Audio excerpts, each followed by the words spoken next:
Hello and welcome to System 12. It's great that you got through all of the systems previous to this one. Hopefully you find yourself a better player because of all of the practice you put in, but congratulations on all the hard work and practice. Hey, so today we're going to go through a scale that's known as the whole tone scale. Now, I'm not going to spend much time explaining the whole tone scale. If you're taking lessons or you can go online or whatever, you can find out more about the whole tone scale. And with all of these daily workouts, it's not showing the application of how to use these things, which really is, that's the key to unfolding these things, is how to use them.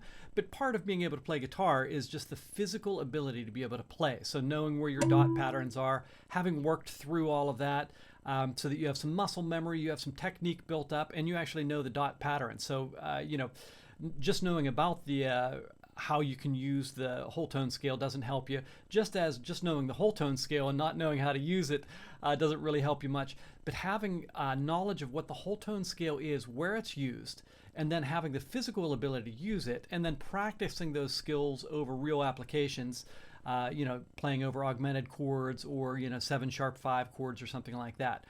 So again, we're not going to go much into that other than to say that the whole tone scale basically covers half of the total notes, 6 of the total 12 notes that we have, and it does exactly what it says. It ascends in whole tone. So if I started from the note F, I'd be going F, G, A, B, C sharp, D sharp, and F.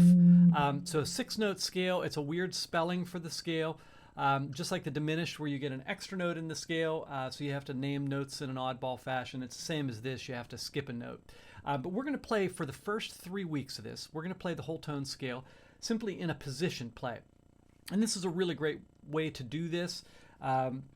Again, when you're improvising or when you're using these scales, you're going to only use a small part of them.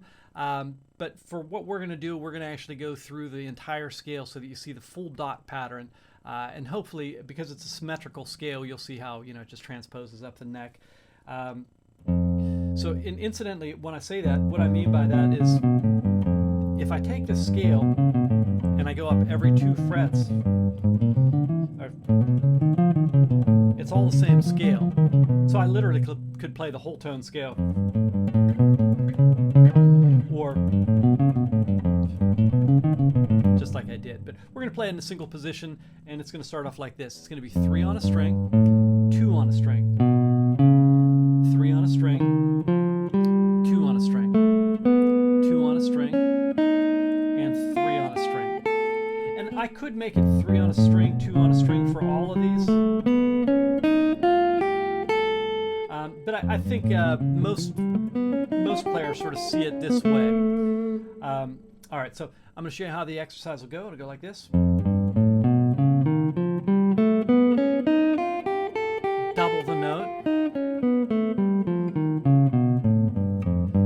Repeat it.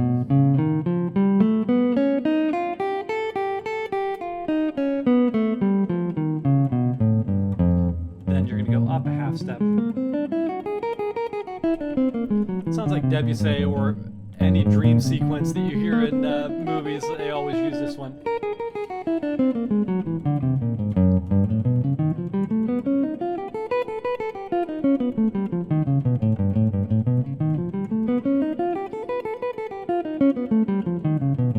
And you'll do that all the way up chromatically to the octave and then all the way back down.